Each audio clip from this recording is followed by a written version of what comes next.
Hey everybody, it's the Hilltop. I'm Jalen Pascal, Editor-in-Chief. And I'm Jada Orr from the Hilltop's Culture Department. And today we're speaking with the minds behind the Hip Hop Museum, a pop-up experience in DC. You guys want to introduce yourselves? I'm Jeremy Beaver, CEO and founder of Listen Vision and also the co-creator of the Hip Hop Museum. And I'm Dave Mays, and I am creator of The Source magazine and also a partner in the Hip Hop Museum.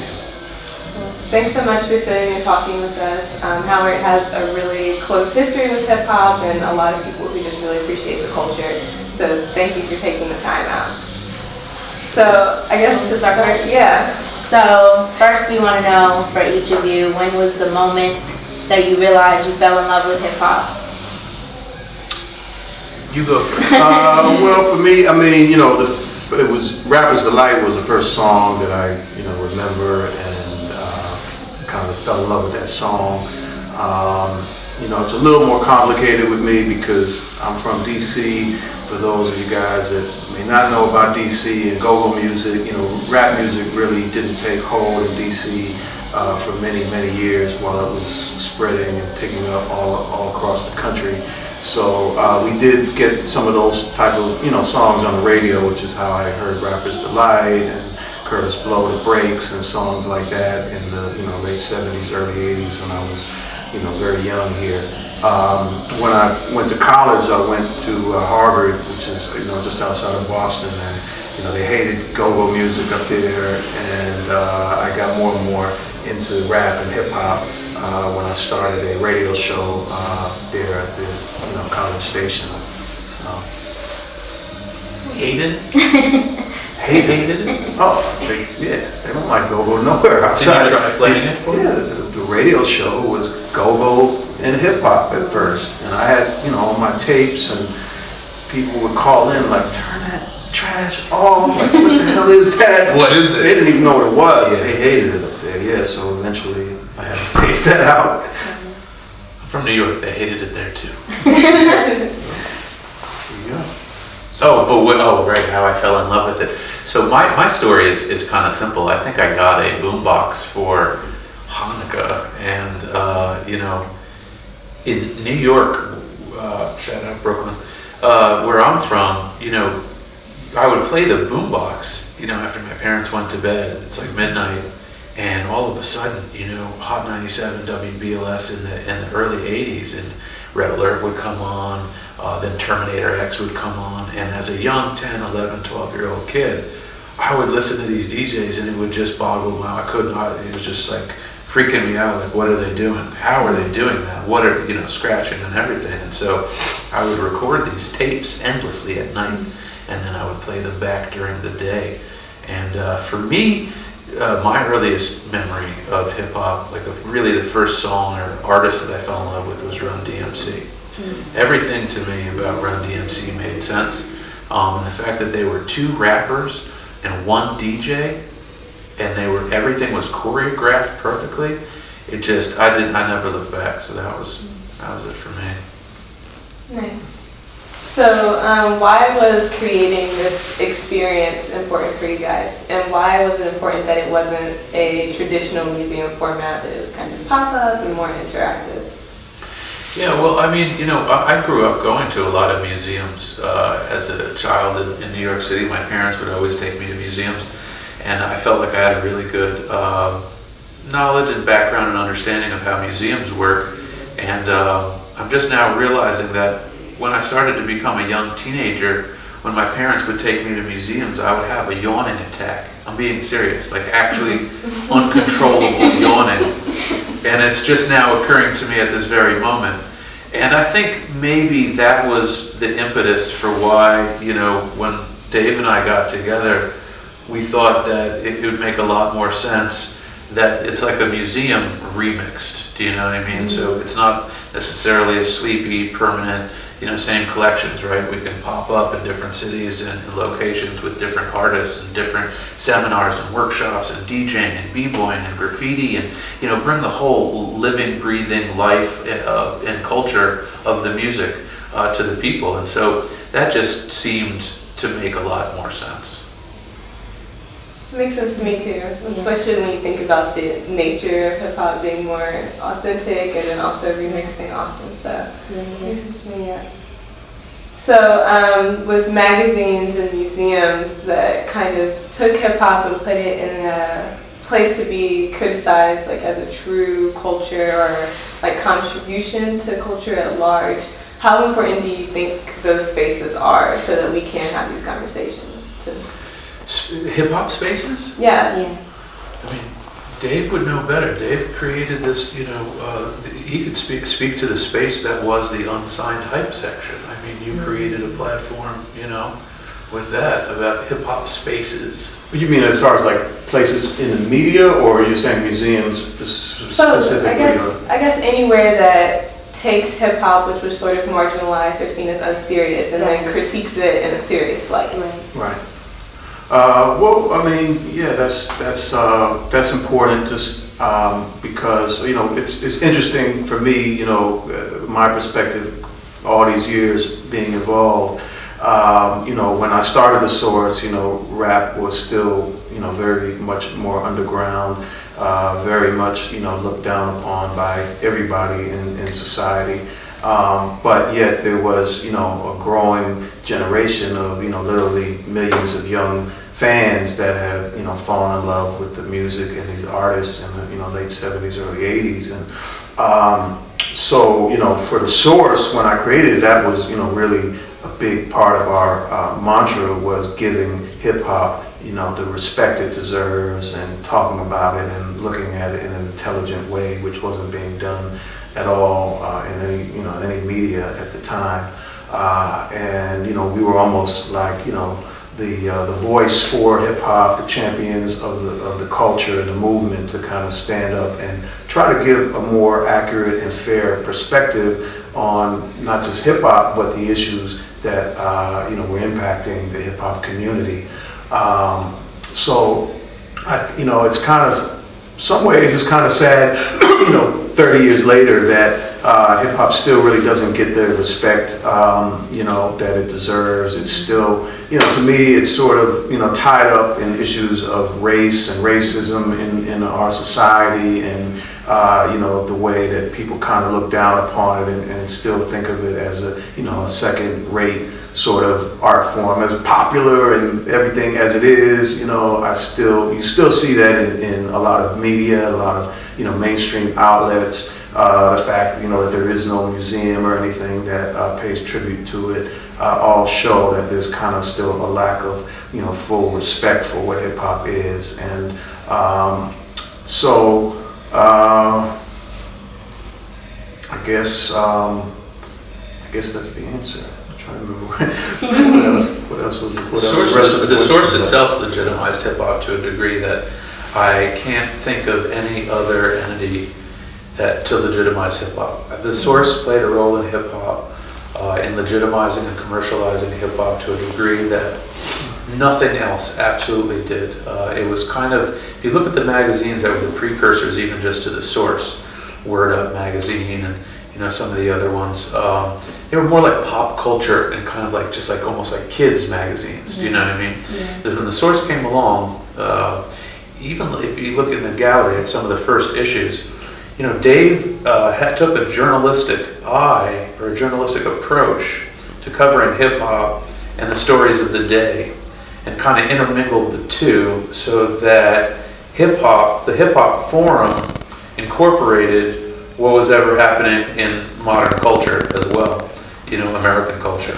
And so I think that Dave's creation of the Source is actually really one of the first big legitimizing elements that helped bring hip hop into the modern era that we look at now. So when you look at a Sprite commercial and you see Drake, you could definitely say that the Source was directly responsible for that type of, commercialization. So that when you open the pages of the Source, it wouldn't be abnormal to see, let's say, a car ad, next to a hip hop album. Mm-hmm. Well, never before had those two things even been side by side. In fact, for the most part, a car ad or drinks or soda or whatever, would think they would be diminishing their brand, by aligning with hip hop. Source Magazine did an incredible job of legitimizing that relationship, and then the Hip Hop Museum is really just trying to commemorate all of that, right? So what Dave created and what the founders of hip hop created musically and culturally and from a business perspective, the museum just tries to show in a professional, legitimate way, okay, this has been an integral part of American culture and music and media. How do we now put it on a pedestal and pay proper tribute? And that's the whole purpose of the museum, really. Well, with what you said, do you think that the commercialization and now the globalization of hip hop in itself has made it, one, difficult to protect the essence of hip hop, the essence of hip hop in itself, and also the craft of the lyricism behind it, the strength in the music behind it, and now to where it's so commercialized, it's kind of like anything works, anything that's marketable, that's what we're focused on. What do you think that's done to the state of hip hop in itself now? Well, I mean, on the one hand, that debate has been around since the beginning of hip hop.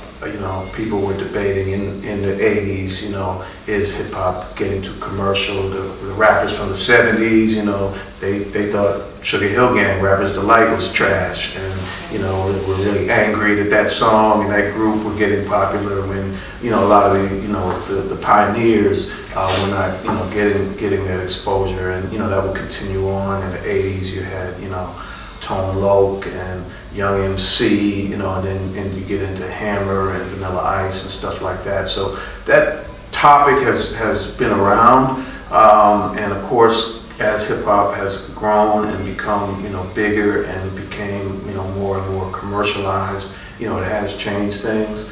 But there are still so many aspects of hip hop and the culture that are still vibrant and alive and are connected to its past.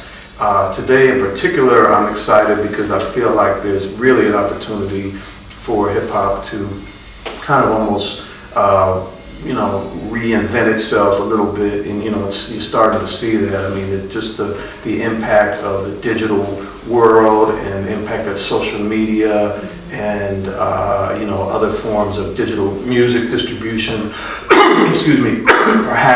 are kind of returning, in some ways returning the power to the people a little bit, whereas hip hop, I think towards the mid-90s, on became much more dominated by corporations, major music corporations, the video channels, other, radio conglomerates, things like that began to exert a lot more influence over the direction and the voices that you would hear.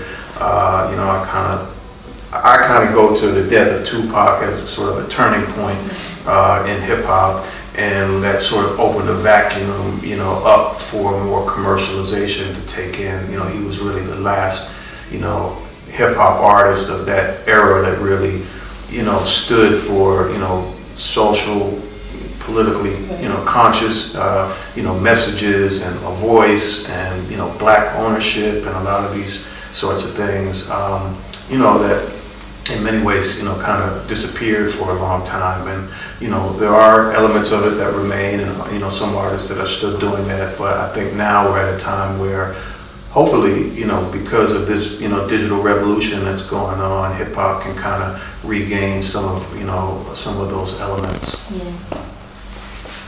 So with more people participating and hip hop just being so broad, when you're looking for artifacts to include in a museum, how do you distinguish, or how can you determine what should go into the collection and what people should Fantastic know about? question, actually. And we just dealt with this only just moments ago as a young person asked us where the Lil Wayne was in our collection.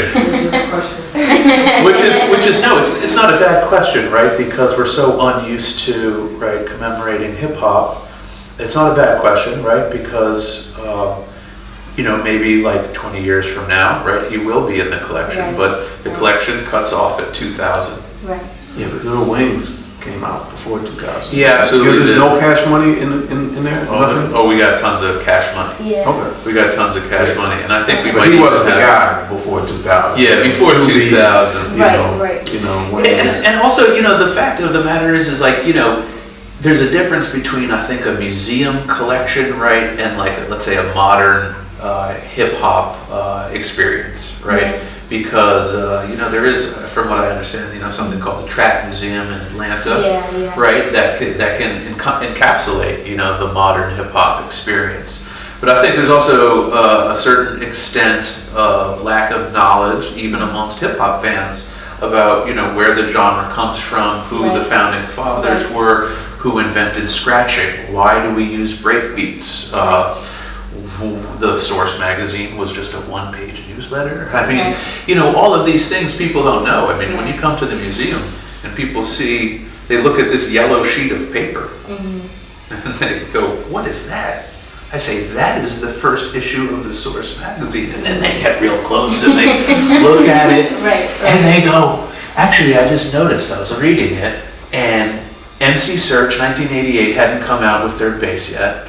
And in your very first issue, I'm reading it, MC Search had won an MC battle in New York, and you're reporting on Search winning this MC battle, but this is a good like 3 years before Third Base even existed, and he got signed to Def Jam. And I didn't even notice that until it's in the collection, and it's sitting there on the wall for weeks. And the reason I bring this up is because Dave's magazine and Dave's history and what he brings to the collection, and me with everything that I've curated from, you know, not just the legends themselves, but finding the most obscure pieces from the craziest websites, you know. Together, you know, you have this chronology of hip hop that, you know, really starts from the beginning, you know, the first commercial single, 1978, 79, Rapper's Delight, you know, all the way through to 2000. And even in the exhibit, we have one display that goes 1978 to 2008, which is 40 years of hip hop in song. So 40 years in 4 minutes in the museum. You can listen to 550 samples on time and in tune throughout the history of hip hop. So we just try to put together, you know, everything that we've both kind of done for hip hop, and that's how the museum, you know, kind of came to be. You got anyone? No, I'm good. You? You're good. I'm good. Well, thanks so much for taking the time again. We really appreciate it. It was very informative. We're going to tell everybody to come out because I know a lot of Howard students will be interested in it. Sure. Well, we have Shabadoo, the original member of Breakin', the lead cast member of the movie Breakin', is going to be teaching breakdancing on Sunday. That's crazy. So yeah, so feel free to come on out. That'll be fun. Yeah, thank you guys. Thank you.